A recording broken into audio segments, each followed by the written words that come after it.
What is up, Flick fans, and welcome back to my channel. As promised, my special countdown this weekend is my ranking of my favorite A24 films. If you guys don't know what A24 is, I don't know why you're watching this video, but they are a studio that creates some of the most intense or epic or just creative films in Hollywood right now. And the majority, well, actually, most of the movies that I have seen that they have done, I personally either like or love. Right now, I'm just giving you guys my top 10. If you want to see the rest of my list, the movies that I have seen in the last couple of years, I left a few off that I haven't seen in a while just because I want to know whether or not I am accurately judging them. If you do not see them on this list, then, well, if they're good, it's probably because I haven't watched them in a while. Hit that link in the description to see my honorable mentions, but we are starting out with my number 10, and there's a movie that you guys are going to notice that I left off this list, and you're gonna be like, oh, well, hold up, Austin, hold up. And it hurt me to leave it off because I think it's a good movie, but I'm just gonna let somebody else talk about that really quick because it is her, I believe it's her favorite A24 film, Madison. Hold up. You don't have The Witch in your top 10? Let me go ahead and start. The Witch was amazing. I absolutely loved it. Why did I love it? There's just reasons that I can't even explain. One of them that I can explain, though, is that this was a low-budget film, yet everything looked so awesome about it. The costumes were spot on. The whole movie was just dark and creepy, which was awesome. And the characters, the acting, and the accents, I just don't even understand how you can accomplish all that with such a low budget. I don't even know what to say to you guys. The Witch has to be in your top 10. It has to be. Girl, it was a hard list to make. I had to leave it off because I do think these 10 films are just really good or great or fantastic. I'm sorry I left it off my list. I know a lot of people aren't going to like that. Certain things about it just didn't work for me, but overall I do think it's a good film. Now that that's out of the way, let's get into my number 10. At number 10 is a brand new movie, and no, we are not talking about Hereditary. I'm talking about a little film that not a lot of people have seen this year. I got to see it finally. I've been looking forward to it for a long time, and that is Lean on Pete. I think this movie was so full of heart, great cinematography, and just a really good overall heartfelt story. It's calm, it's collected, it's a little slow at times. I don't think I loved it as much as I wanted to, but I still think it's a very solid coming-of-age story with some fantastic acting. I saw the trailer and I'm like, that is going to be my favorite movie of the year, and it's not. It's like right outside of my top 10, within my top 15, but you know what? Lean on Pete is a very solid A24 film. You know what you're getting with A24, and this is exactly what you expect with a coming-of-age story. I encourage you guys to see it because by the end, you're going to be like, that is sad. At number 9, we are going to keep rolling with the coming-of-age movies, and this is a film that came out last year, and yes, it's a tad bit low on this list, but I still really enjoy it. That's just a testament to how good these other movies are, and that is Lady Bird. I really enjoyed Lady Bird the first time that I saw it, then I saw it again, and I'm like, you know what? I might like it just as much as I did the first time seeing it on that second watch. I love the dynamic and the relationship between a mother and her daughter. Just the acting performances are fantastic. You should know that because they both got nominated for Oscars, and this movie got nominated for an Oscar. But I just really think Lady Bird is a special little film. Madison likes it a lot more than me, and so do a lot of other people. I don't think I'm to that point to where I fell in love with the movie like some other people, but I still really think Lady Bird is a really good, if not great little film. Next up is one that people often forget about, and that is A Good Time. In Good Time, Robert Pattinson, man, where have you been? I think Good Time has a lot in there that makes this movie worth seeing as a whole, and my favorite thing probably, not the cinematography, even though that was fantastic, but the soundtrack, man. The soundtrack really goes along well with this movie. The pacing is super good. Both the performances and Robert Pattinson in particular just absolutely killed it. I still think he should have had more of a shot at an Oscar nomination, but you know what? This movie is worth watching just for him. At number 7 is Ex Machina. You know what? I actually have Good Time a little bit higher on my rating scale than I do Ex Machina, but I think Ex Machina, there's just something about the movie that's special to me. It was in my top 10 of that year. I do think it has a lot in there that gives you that really good original sci-fi feel, kind of like, and it's the same director, Annihilation this year, a really great, just super solid film that just breathes original sci-fi. That's what Ex Machina did. It's something that people are still still talking about to this day. I keep using the term performances, but it's what we have here with Alicia Vikander, Domhnall Gleeson, Oscar Isaac. You have a fantastic cast, and that's really about it when it comes to people on screen. But you know what? I love the small scale. I love the creepy factor, the music, and then what they do with Alicia Vikander's character, the way she comes full circle and goes from one thing to another, and that ending, man, when she is walking, and I don't want to give it away if you haven't seen it, but go watch Ex Machina.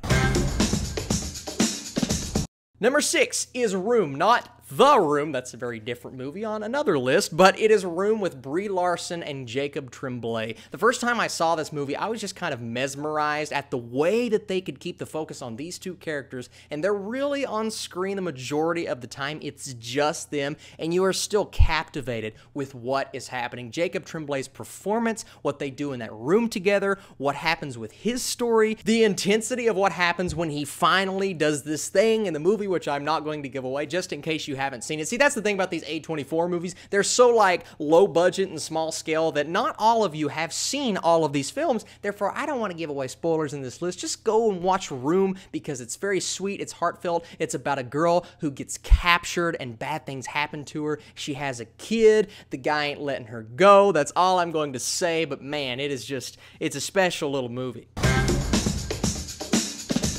Number 5 may be the most divisive. You're going to say, Austin, why do you have this on the list and you don't have The Witch? But you know what? A Ghost Story, it might have been the experience because I went and watched it in this old theater with this interesting sound layout. It's one of those like old-timey theaters. It's actually built for you to have a play there, but instead they roll down the screen. You can watch a movie, the way that the sound bounces off the walls. The experience of watching A Ghost Story may have been one of the coolest of last year. People were walking out of this movie saying, man, this thing was horrible. Yet Madison and I walked out and said, I think that was just an incredible experience. There's literally a 10-minute long scene of this girl sitting and eating pie.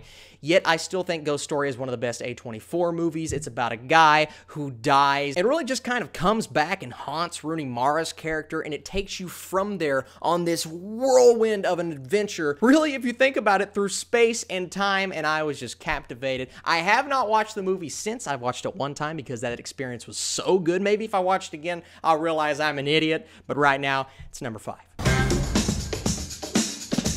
The Franco brothers gave us one of the funniest and most original movies last year. I've already mentioned The Room when I was talking about Room, but this is a movie based around the creation of that film, what happened behind the scenes. James Franco plays Tommy Wiseau to a T, and whatever happened behind the scenes of Hollywood last year, I truly believe James Franco deserved to be nominated because his performance was just awesome to me. And I don't know why the Oscars... Denzel was okay, but James Franco, man, he was just, oh, it's so good. You have all of these cameos that pop in every now and then you just end off this movie with just one of the best, most heartfelt, brotherly stories. It's about two best friends that go to Hollywood and try to accomplish their dream. Now, they do it, and they fail epically at first, but the way that this story has progressed throughout the years, and you see Tommy Wiseau now, and you're like, wow, the disaster artist, while it's sad what actually happened with the movie at the time, it turned out to be all for the best. And the entire reason I'm making this list is because a little movie called Hereditary came out earlier this week, and Hereditary is number 3. Now, wow, that's, Austin, it's so high. It's number 3. You just watched the movie. You can't put it at number 3. You've seen it one time. Well, guess what? I think Hereditary is truly one of the most incredibly shot, just the lighting and the sound and just the design of the sets. All of those aspects are perfect. And then you get into the plot, and yes, it gets very weird towards the end. The third act is a little crazy to some, but to me, the entire film was so unsettling and weird and creepy, and it's all a testament to the direction by Ari Aster. I do believe this movie is going to turn some people off because it's not for everybody, but like I said, I think it's one of the most inventive horror movies in years, and a lot of people are saying it's a masterpiece. I can't say anything different. This is an interesting story. So I watched like half of this movie when it first came out, and then I didn't get a chance to finish it, and then finally I'm like, okay, I need to finish this movie, and I kind of got through parts, but I've never watched the movie as a whole up until recently, and that is a little film called Moonlight. Now, I was hesitant to watch this because so many people have talked it up as being this big masterpiece, and honestly, when La La Land lost this movie only after watching half of it, I was like, all right, yeah, hold up just a second, because La La Land is fantastic. I just don't know about Moonlight. And while I still think La La Land is a better movie, I can't be mad at the fact that Moonlight won Best Picture that year, because it is just a great film about something that is so simple. It's a coming-of-age story, and all they do is take this boy's story, divide it in 3 separate parts: when he's young, when he's a little older, and then when he is at the prime age, and everything that happens with him is beautifully told, yet his life is so difficult, and you can see that, you can feel that. It's all really a testament to Barry Jenkins' directing. But Mahershala Ali, he deserved the Oscar for sure, and all 3 actors playing this one character really kill it. Moonlight is a very special movie in my opinion. It's not one I'm going to go rewatch every single week because it's the best film in history, no, but it's number 2 on my A24 list, so it's gotta be pretty good.